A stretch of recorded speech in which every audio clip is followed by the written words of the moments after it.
Eu sou a Jaine e hoje vamos falar sobre alvéolos pulmonares. Vamos falar de algumas das principais funções dos alvéolos, né? Uma delas vai ser a homeostase do pH, a proteção, né? Que é a remoção das partículas. A vocalização ela faz parte da laringe, que é o processo dentro dele que faz a vocalização. E vamos falar sobre a termorregulação. A homeostase, né? Do pH.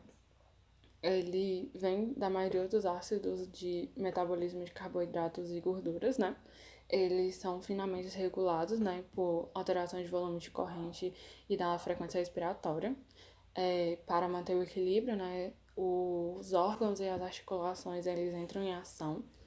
Um termo criado por Alter Kohner ou Walter Kohner, não sei muito bem pronunciar, que falava que a habilidade de manter o meio interno em equilíbrio e quase constante, independente das alterações que ocorram no ambiente interno, né? E no meio interno, que é definido como fluidos que circulam pelas nossas células, que é chamada de líquido intersticial.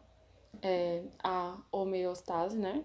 Por garantir que o equilíbrio ocorra, né? Existem os processos de respiração, digestão e excreção, né? Que garanta que o meio interno tenha oxigênio e nutrientes necessários para as células e que as substâncias, né?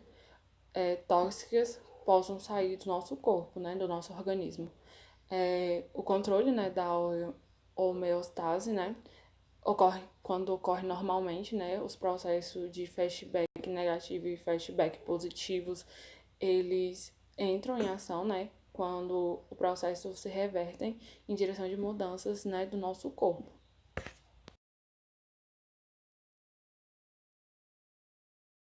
Na proteção, né, que é remoção de partículas, são 10 tópicos representando a proteção. O primeiro é coronas nasais ou aquecimento. Ele tem a presença de anasmatose arteriovenoso, né? As veias dilatadas no tecido eritel. Também a diluição de gases tóxicos no tapete mucoso. O aquecimento quando a expiramos e o ciclo de alternância de tumefação das duas narinas. O segundo, que é o suspiro, né? É quando a gente inspiramos o ar que vai pelas vias nasais até o pulmão. Para eliminar esse ar que sai do pulmão, ele volta ou pelo nariz ou pela boca. Já o espirro, né? Que é o terceiro, espirro ou externutação, que é uma expulsão de ar e convulsivo, que é causado por agentes irritantes ou corpos presos no nariz. O quarto, que é a tosse, né? Que é um movimento e convulsivo do aparelho respiratório do nosso corpo. Aí que quando a tosse inicia, o mecanismo se reflete como assintomático ou sintomático. Com o estímulo disso, da produção, né, de inspirações profundas, que faz com que isso, o diafragma, relaxa junto com as contrações musculares, né? O quinto, que é as células bronquiolares ciladas, né? Ele é um epitélio, né, respiratório, como que é caracterizado.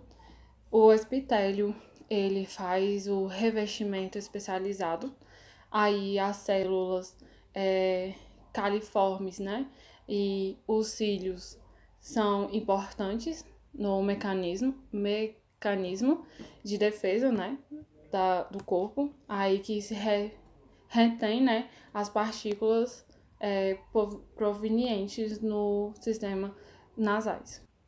O sexto, né, que é a mucocinese, ele é um movimento, né, que os cílios nas vias nasais respiratórias, ele usa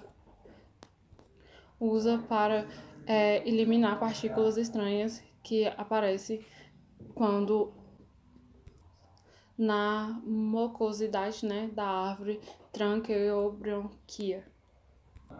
O sétimo, né, que é o macrófagos alveolares, eles são encontrados, né, no interior dos septos intraalveolares e na superfície dos alvéolos, né, que se localiza na camada, né, sulfactante, né, que eles limpam a superfície do epitélio alveolar e aí que são transportados para a faringe, onde são deglutidados.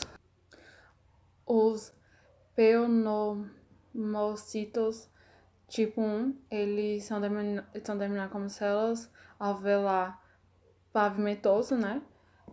Ele é um núcleo achatado, fazendo uma discreta saliência no interior do alvéolo.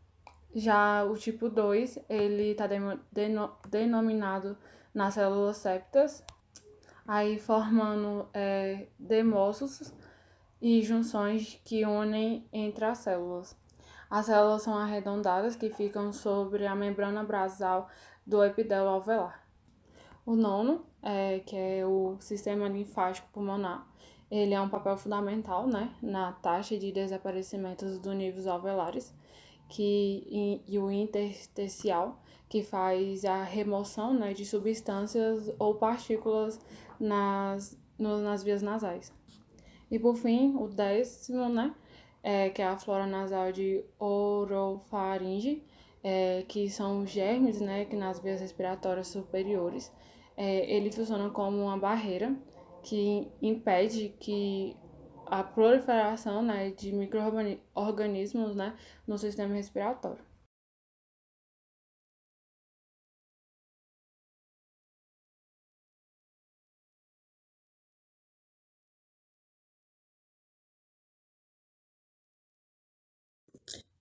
Estruturas alveolares.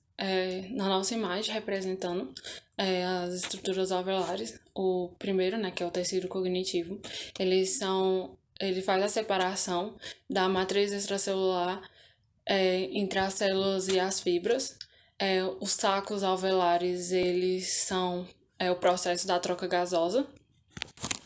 O condutor alveolar, ele é onde faz o processo da troca gasosa entre o ar e o sangue. As glândulas pulmonares são as que secretam o fluido espesso e mucoso. O revestimento mucoso é o tipo de tecido epitelial, né, que faz o revestimento interno. A via pulmonar é o que encarrega, né, de levar o sangue rico em oxigênio até o átrio esquerdo do coração. A artéria pulmonar, ela cede, né, o gás carbônico e absorve o oxigênio. O átrio, o átrio esquerdo é o que recebe o sangue proveniente do pulmão e o átrio direito é o que recebe o que vem de outras partes, né, do corpo. Os alvéolos, eles são responsáveis, né, pelas troca gasosa entre o meio ambiente e o organismo, e por fim as camas capilares, né, que é para garantir que a troca de substância entre o sangue e o tecido fazem o processo. Bom dia, eu sou a Cirleide, nosso trabalho é sobre alvéolos pulmonares e eu vou falar um pouquinho sobre a realização da troca gasosa. O ar entra pelas fossas nasais, passa pela faringe, laringe, traqueia, brônquios, chegando aos pulmões, onde segue pelos bronquíolos até chegar aos alvéolos, local onde ocorre a troca gasosa. Depois desse processo, o ar passa pelo átrio esquerdo, sendo oxigenado. As moléculas de oxigênio movem-se do gás alveolar para o sangue, que percorre os capilares pulmonares. O movimento do gás carbônico é no sentido oposto, mas também processa-se por difusão. Aqui é a troca do oxigênio pelo gás carbônico, né? Os gases se difundem de áreas de alta pressão para de baixa pressão, e aí as partículas de oxigênio vão para as hemácias e traz o sangue rico em oxigênio para a corrente sanguínea. Na ventilação pulmonar, é quando inflamos e desinflamos os alvéolos pulmonares, por meio da contração e relaxamento da musculatura do diafragma. É quando inspiramos e expiramos. A mudança no volume da cavidade torácica causa mudanças nas pressões intrapulmonar e intrapleural, que permitem a movimentação do ar da região de alta pressão para a região de baixa pressão. As principais funções dos pulmões são o fornecimento de oxigênio e a remoção do dióxido de carbono do organismo. Para que isso aconteça, os pulmões devem ser devidamente ventilados. A ventilação é o processo de movimentação do ar para o interior e para fora dos pulmões.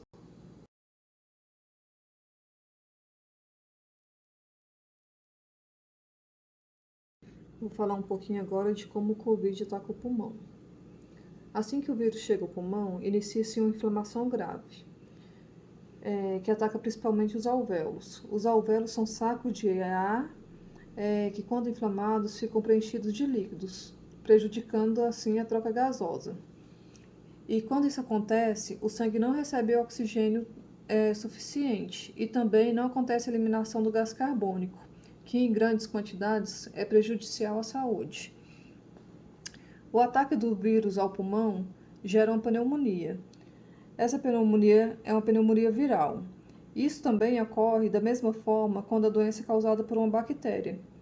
O percentual de comprometimento dos órgãos é medido por exame de imagem. Em alguns casos, o dano pulmonar do COVID começa pelos vasos capilares do órgão. Isso explica porque a captação do oxigênio pode estar já baixa e, mesmo assim, a mecânica respiratória ainda está bem. Nesse caso, deve-se medir a oximetria.